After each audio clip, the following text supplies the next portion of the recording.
Praise the Lord, hallelujah.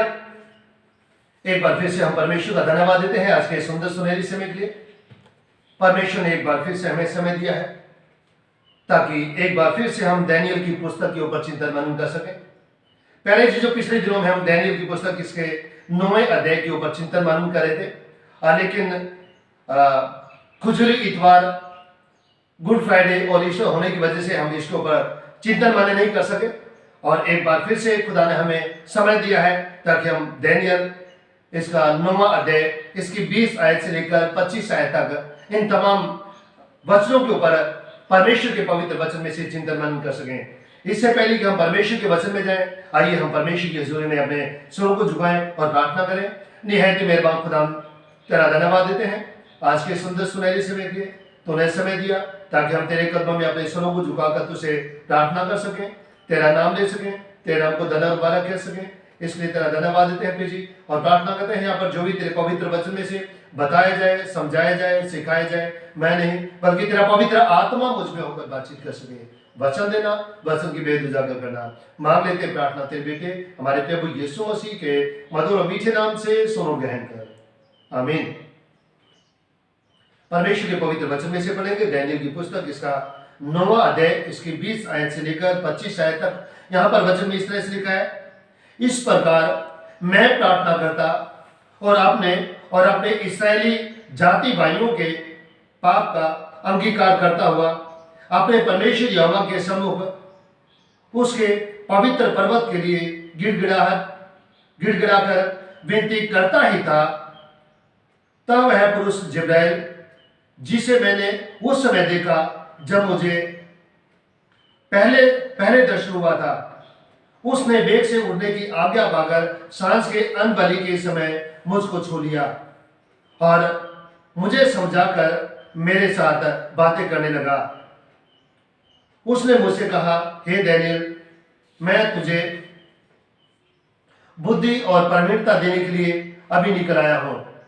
जब तू गिड़गिड़ाकर विनती करने लगा तभी उसकी आज्ञा निकली, इसलिए मैं तुझे बताने आया हूं क्योंकि तू अति प्रिय ठहरा है। इसलिए उस विषय को समझ ले और दर्शन की बात का अर्थ जान ले।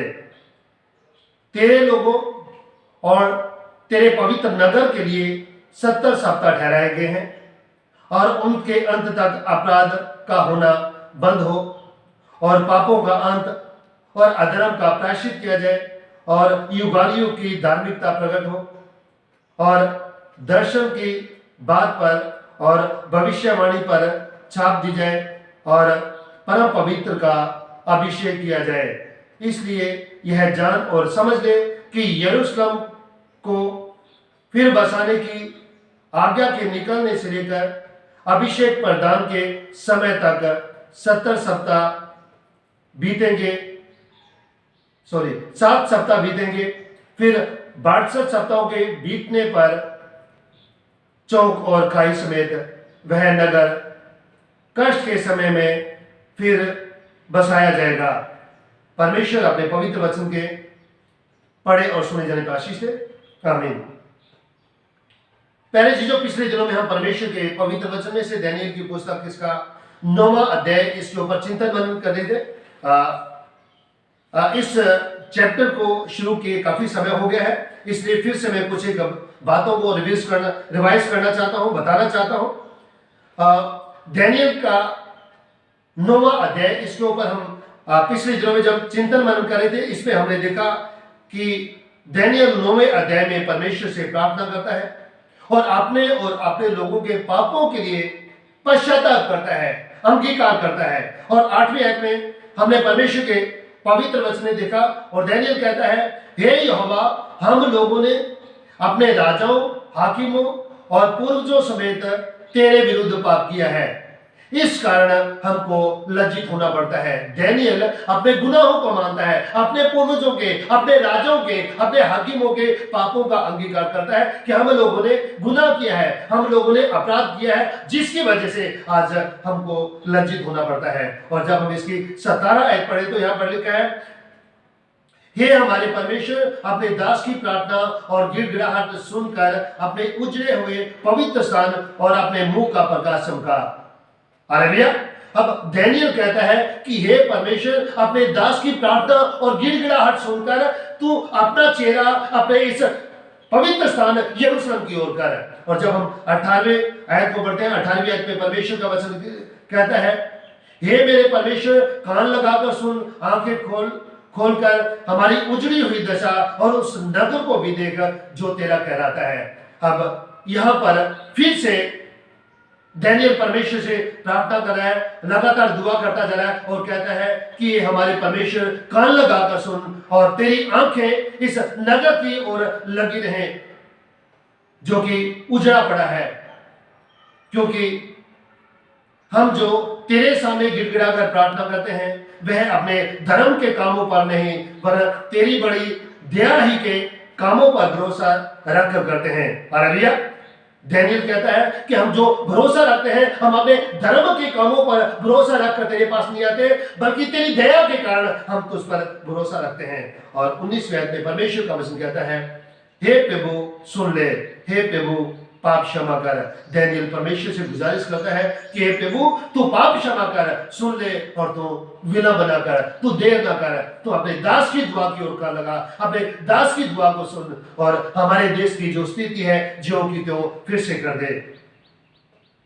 प्यारे चीजों, हम परमेश्वर के वचन में देखते हैं कि दानियेल परमेश्वर से प्रार्थना कर रहा है और प्रार्थना भी कर ही रहा है। 20वीं आयत में लिखा है, इस प्रकार मैं प्रार्थना करता और अपने इस्राएली जाति भाइयों के पापों का अंगीकार करता हुआ अपने परमेश्वर के सम्मुख उसके पवित्र पर्वत के लिए गिड़गिड़ाकर विनती करता ही था। अब दानियेल कह रहा है कि जब मैं प्रार्थना कर ही रहा था अपने जाति भाइयों के लिए, अपने तमाम रिश्तेदारों बहन भाइयों के लिए, अपने तमाम देश के लोगों के लिए, अपने परिवार के लोगों के लिए, राजाओं के लिए, हाकिमों के लिए जब मैं प्रार्थना कर ही रहा था, तो परमेश्वर ने दानियेल की दुआ को सुना। और वचन कहता है, भजन संहिता 145 की 18 में लिखा है, भजन संहिता 145 की 18 में लिखा है, जितने यहोवा को पुकारते हैं, अर्थात जितने उसको सच्चाई से पुकारते हैं, उन सबों के वह निकट रहता है। हालेलुया। जितने यहोवा को पुकारते हैं और सच्चाई के साथ पुकारते हैं, यहोवा उनके निकट रहता है। और अब ये वो समय था जब दानियेल परमेश्वर से प्रार्थना कर रहा है, परमेश्वर को पुकार रहा है, सच्चाई के साथ पुकार रहा है, सच्चाई से दुआ कर रहा है और परमेश्वर ने उसकी दुआ को सुना। और 21वीं आयत में परमेश्वर का वचन हमें सिखाता है, दानियेल इसका 9वां अध्याय इसकी 21वीं आयत में लिखा है, तब वह पुरुष जिब्राइल जिसे मैंने उस समय देखा जब मुझे पहला दर्शन हुआ, उसने वेग से उड़ने की आज्ञा पाकर सांझ के अन्नबलि के समय मुझको छू लिया और मुझे समझाकर मेरे साथ बातें करने लगा। हालेलुया। दानियेल कहता है कि अभी मैं प्रार्थना कर ही रहा था, प्रार्थना में लोलीन था, प्रार्थना कर ही रहा था और उसी समय उस स्वर्गदूत ने जिसका मैंने पहले दर्शन देखा, यानी कि जबैल स्वर्गदूत कहता है जिसका मैंने पहले दर्शन देखा, उसने परमेश्वर की ओर से आज्ञा पाकर, बड़ी तेज गति से उड़ने की आज्ञा पाकर वो सांझ के अन्नबलि के समय मेरे पास आ पहुंचा और उसने आकर अन्नबलि के समय उसने मुझको छू लिया और मुझे समझाकर, दानियेल कहता है कि वो मुझसे बातें करने लगा। प्यारे चीजों, यदि हम दानियेल की पुस्तक इसके 9वें अध्याय को देखें तो इस 9वें अध्याय में हम देखते हैं, इस अध्याय में जो दानियेल परमेश्वर से प्रार्थना करता है, ये प्रार्थना लगभग 8 से 10 मिनट की रही होगी। वचन के अनुसार जो वचन में दानियेल प्रार्थना करता है, 8 से 10 मिनट की दानियेल की लगभग प्रार्थना रही होगी। और इसी 8 से 10 मिनट के दौरान परमेश्वर ने अपने स्वर्गदूत को, जिसका नाम जबैल है, उसको दानियेल की प्रार्थना सुन के दानियेल के पास भेजा। और प्यारे चीजों, परमेश्वर का वचन हमें सिखाता है कि यह स्वर्गदूत कितनी तेजी के साथ, कितनी तीव्र गति के साथ दानियेल के पास आया। हालांकि दानियेल की प्रार्थना लगभग 8 से 10 मिनट के बीच की रही होगी और 8 से 10 मिनट में स्वर्गदूत स्वर्ग से पृथ्वी पर दानियेल के पास आ गया। और यदि हम सूरज की जो दूरी है पृथ्वी से देखें तो सूरज की दूरी पृथ्वी से 14 करोड़ 96 लाख किलोमीटर की है, यानी कि 8 करोड़ 30 लाख मील की दूरी पर है सूरज पृथ्वी से। और जो स्वर्ग है वो सूरज से भी कहीं दूर है, यानी कि करोड़ों किलोमीटर दूर से स्वर्गदूत बड़ी तेजी के साथ पृथ्वी पर आता है। और दानियेल जिस समय प्रार्थना कर ही रहा था उसी समय स्वर्गदूत आकर स्वर्ग से जमीन के ऊपर उपस्थित हो जाता है। इससे हम अनुमान लगा सकते हैं कि जब्राइल कितनी तेजी के साथ दानियेल की प्रार्थना का उत्तर देने के लिए या जो वो प्रार्थना कर रहा था उसे समझाने के लिए कितनी तेजी के साथ जमीन के ऊपर आया होगा। और जब हम देखते हैं कि प्रकाश की जो गति है, प्रकाश की गति 3 लाख किलोमीटर प्रति सेकंड है। प्रकाश की जो गति है 3 लाख किलोमीटर प्रति सेकंड की प्रकाश की रफ्तार है, तेज, इतनी तेज प्रकाश चलता है। लेकिन उससे भी कहीं तेज इस स्वर्गदूत की गति होगी जो लगभग 8 से 10 मिनट में स्वर्ग से धरती के ऊपर आ गया, ताकि जो दानियेल दुआ कर रहा है उसकी और जो उसने दर्शन देखा है उस दर्शन के बारे में समझा सके और दानियेल से आकर बातचीत कर सके। और जब हम दानियेल इसका 9वां अध्याय इसकी 22 और 23 आयत को पढ़े तो यहां पर लिखा है, उसने मुझसे कहा, हे दानियेल, मैं तुझे बुद्धि और प्रवीणता देने को अभी निकल आया हूं। हालेलुया।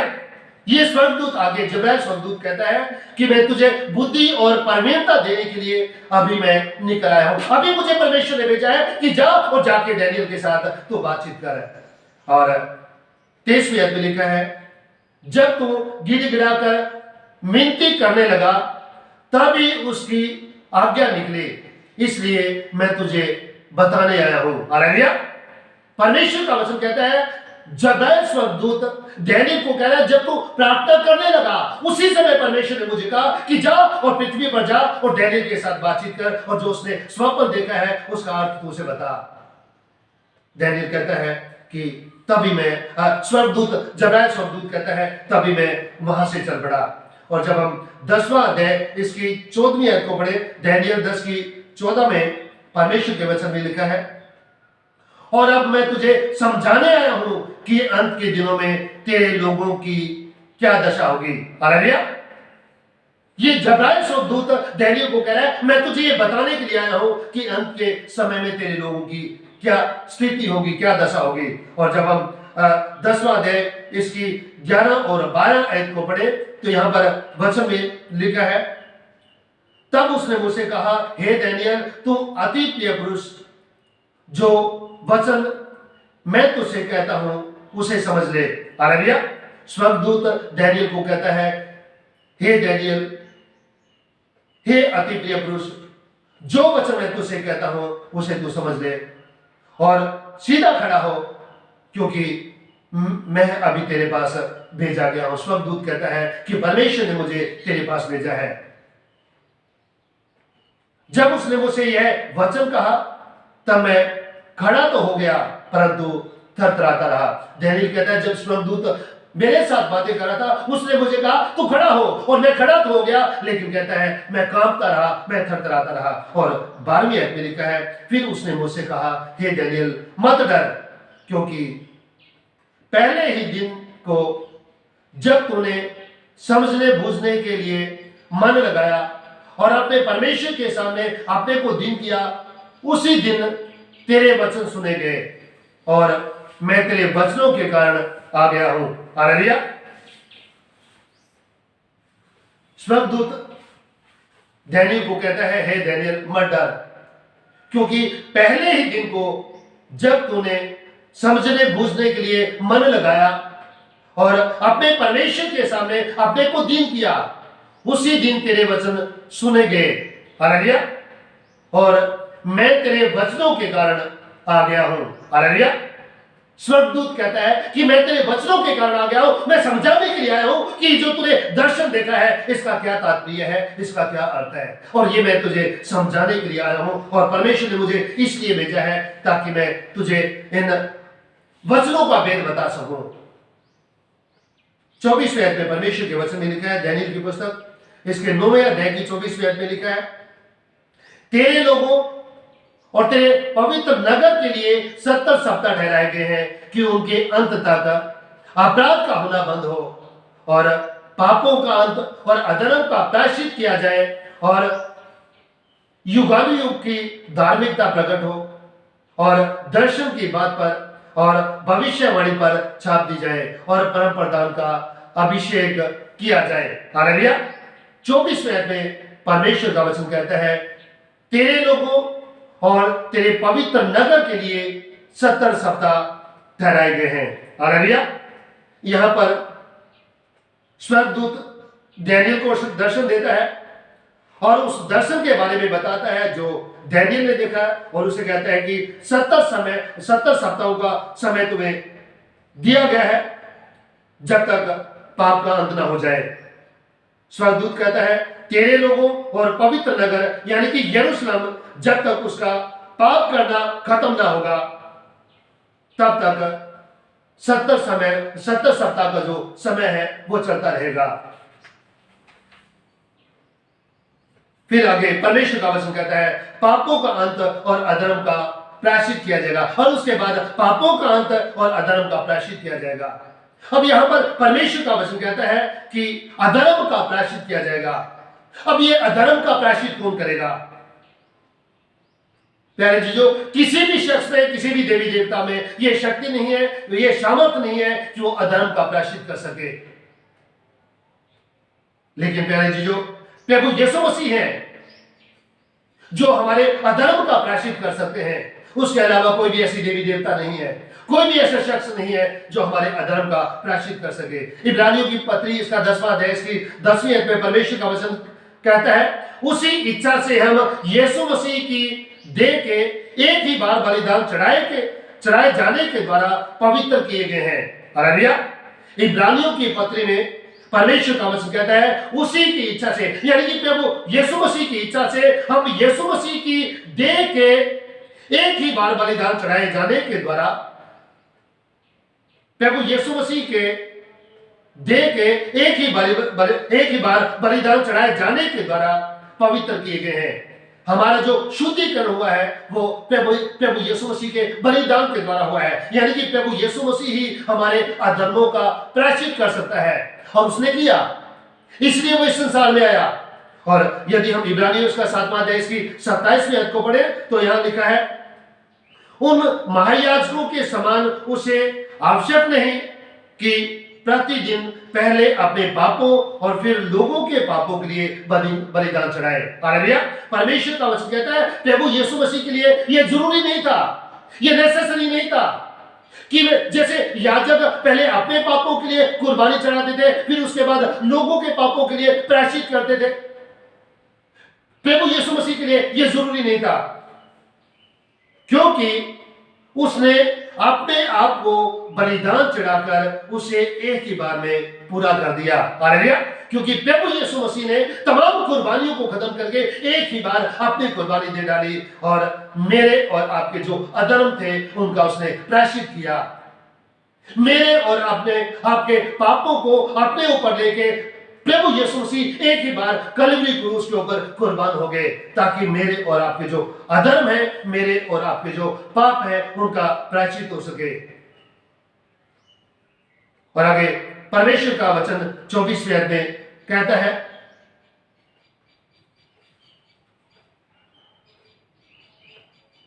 और आगे परमेश्वर का वचन कहता है, और पापों के अंत और अधर्म का प्रायश्चित किया जाए और युगानुयुग की धार्मिकता प्रकट हो। हालेलुया। प्रभु यीशु मसीह संसार के पापों को अपने ऊपर लेके कलवरी क्रूस के ऊपर कुर्बान हो गए, ताकि मेरे और आपके अधर्मों का प्रायश्चित कर सकें, और उसके बाद प्रभु यीशु मसीह युगानुयुग की जो धार्मिकता है उसको प्रकट कर सकें। और आगे परमेश्वर का वचन कहता है, और दर्शन की बात पर और भविष्यवाणी पर छाप दी जाए और परम पवित्र का अभिषेक किया जाए। हालेलुया। वचन कहता है कि परम पवित्र का अभिषेक किया जाए। ये परम पवित्र कौन है?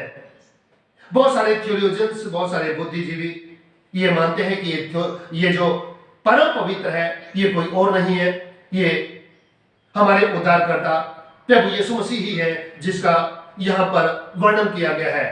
वचन कहता है उसका अभिषेक किया जाए। और अब हम यूहन्ना बपतिस्मा देने वाले के बारे में परमेश्वर के वचन में देखते हैं तो उसमें हम पाते हैं कि यूहन्ना बपतिस्मा देने वाला यरदन नदी के किनारे बपतिस्मा देता था। लोगों की भीड़ यूहन्ना के पास बपतिस्मा लेने के लिए जाती थी और प्रभु यीशु मसीह भी गए।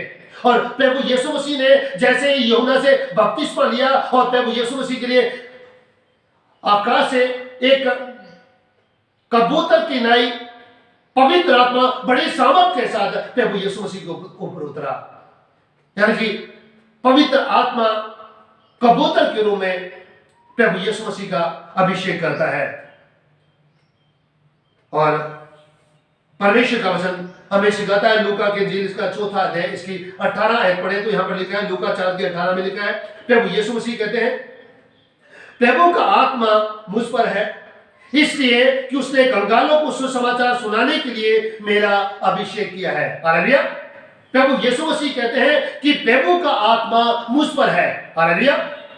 प्रभु यीशु मसीह कहते हैं कि प्रभु का आत्मा मुझ पर है इसलिए उसने कंगालों को सुसमाचार सुनाने के लिए मेरा अभिषेक किया है। हालेलुया।